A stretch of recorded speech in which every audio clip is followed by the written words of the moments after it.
So it's on the ballot, Amendment 2. Now, I know in sports you can't get overconfident, but are you feeling like Tony LaRussa giving the ball to Chris Carpenter right now in terms of this thing getting passed? You know, I would say it will depend on really the campaign leading up to the vote, because that's where all of the media starts to get deployed for and against, and that's where kind of the game gets played, if you will. But I mean, just preliminary polling, we feel pretty good about it. I guess the people working against it would say, doesn't it promote out of control gamblers, another way to like lose money? And your response to that is? Well, there's no doubt that it can be addictive and problematic for people. And so one of the things that we made sure was a part of this law, should it be voted up, is that there's a very significant fund for problem gaming support. So it's not to say that problems don't get created when this happens, but we want to make sure that every opportunity is there for somebody to do it responsibly, and then if they're not, we've got the funds available for the problem gaming fund. Rough estimate of what it would produce tax revenue-wise for the state? I'd be speculating on that, Frank. I mean, there's most states have seen minimum tens of millions and sometimes even into the triple digits. So look, Missouri is a passionate sports state, and I think you'll see our fans embrace it in a way that hopefully is very responsible, and also like creates a little bit of a newer vibe to our fan base, where it's a different way to watch a game. You know, maybe you're rooting for a particular player, but or an outcome that you might have just been interested in before, but now you might have a little bet on it. So it creates interesting, I would say, moments and a new fan base as well. Would there be a sports book at Ballpark Village somewhere down the road? It's possible. A number of teams who are in states that have legalized it have done like a sports book or sports betting, bars and cafes, things of that nature. And I certainly wouldn't rule that out. I mean, we don't have like a shovel-ready project yet, but that's possible. So if it passes, how quickly could things move? Well, you would. It takes a number of months for the Missouri Gaming Commission to kind of set the rules of the road, if you will. I would think it would be a pretty aggressive time frame to say that people would be placing sports by midsummer. But I think as you get later into the year next year, you would hope that the Gaming Commission would have the rules set, and the mobile operators would be in the market with some offerings. All right, let's switch topics. The thought of public assistance for improvements at the ballpark that's been thrown out there, what would that look like? It's premature to say. We don't even really have our plan ready, so a lot of this speculation is just that. I was asked, several weeks ago about that, and my answer was just kind of like, we're working on our long-range plan with Bush, and there was no real talk of a public approach there. So I just think that's premature. All right, let's talk about the Cardinals on the field for a moment. Since your family took over in 1995, we really haven't had a September where people didn't care about baseball, because even when you did not contend up until last year, there was the McGuire home run chase. So my contention is the DeWitt family, probably the best ownership we've ever had in town. With that said, how difficult is this stretch right now for you and your family? It's tough. It's tough. I mean, we're fans. Obviously, we have a lot at stake as well. We want to be winning games and shooting for October baseball. So, the losses are tough, but we also know that you kind of have to have a game plan and a strategy for staying on top, getting back up top, and I believe we have that. We just had a series with the Dodgers in August where there was not a sellout. And you're on this streak of, I think it's 20 consecutive years of 3 million or more. That's in jeopardy. Does that scare you?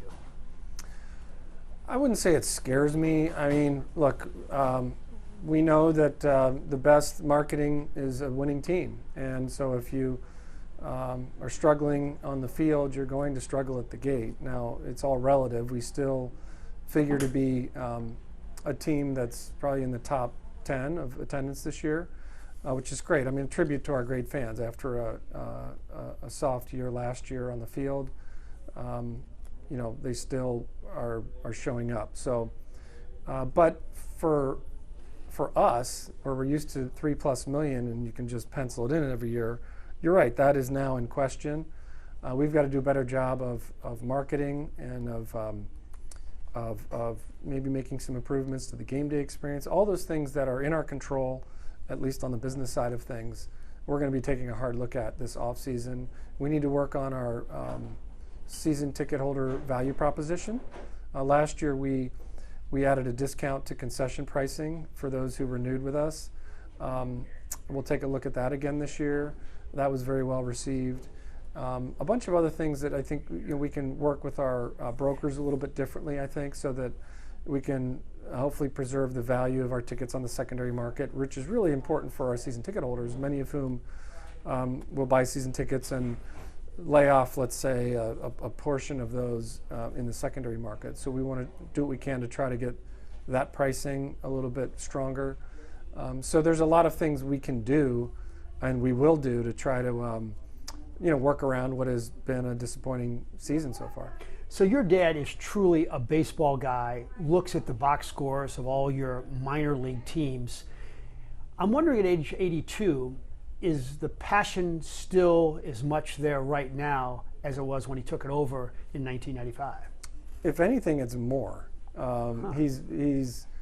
He watches every game. He's continues to be active in talking to the baseball operations team, Mo and everybody else, and he takes the losses hard just like I do. So it's hasn't been fun, but look, I think we have to also take a bit of a long view sometimes, and so as painful as some of these losses have been, we also have a lot of discussions about how do we get back on track, and we've done it before and we can do it again. So Jay Zygmunt, who was the equivalent of you with the Rams, he ran the business side for the St. Louis Rams. He used to say, when people would say, stay out of the football operation, he'd say, well, I've been in the NFL for 20 years. What does that make me, a baseball guy? I'm wondering, are you getting closer and closer to taking over the baseball operations or becoming the main owner? Do you think about that at all? I think it's premature to talk about that. Like I said, my dad's very active, still vibrant at 82, and excited about next year and how we're going to get better. And so, but yeah, no, I've been in it a long time. Obviously, my whole adult career has been with the Cardinals and in this role since '08. So you learn a few things by osmosis, I suppose. Too early to say right now the season is over, but it's trending in the wrong direction as we speak. Is it a Botox solution or is it a facelift? What do you think? Laughing at the analogy. I would say, again, a little too early to tell. We got to play out the rest of the season. I mean, we still have, look, we have a nice young core of players. I mean, when you see what Wynn has done this year, and it's fun to see a guy like Burleson come into his own. Even Palante's pitched great as of late. Figure guys like Nootbaar and others should be better. So, there's a nice core there. So I'm not sure which way we'll go at the end of the season, but whichever way we go, I think you have to feel pretty good about the fact that you don't have to strip this thing down to the ground regardless. There's some really good young players here. Again, your family's body of work cannot be questioned, but we're in an era now where, what have you done for me lately? And I'm wondering, do you read social media? Do you read Twitter? And do you feel anger? Do you feel the anger from Cardinal fans at this point? I think it's important for somebody in my role to understand the trends on social media and other forms of fan feedback. We do a lot of surveying of our fans in the ballpark, so we take a hard look at those, and those get pretty technical as it relates to the specific fan experience, not just about whether we should have double switched there or not in the last game. So I think, like I said, I understand the fan anger. I get frustrated and angry and upset as well. So I get it. I don't begrudge fans for being passionate and for stating their case. I mean, sometimes it can get a little nasty on one-off bases, but you try to avoid that stuff. What about the television uncertainty, and how would you evaluate that at this point in time? Very uncertain. I mean, that's the word. Parent company of Bally Sports Midwest is in bankruptcy, as you know. They are working on a plan to try to emerge from bankruptcy in a viable state. They're working obviously with their creditors on that and the bankruptcy judge, et cetera. But we are planning internally we're contingency planning. If they weren't able to emerge and continue on as paying us for our rights fees like they have been in the past,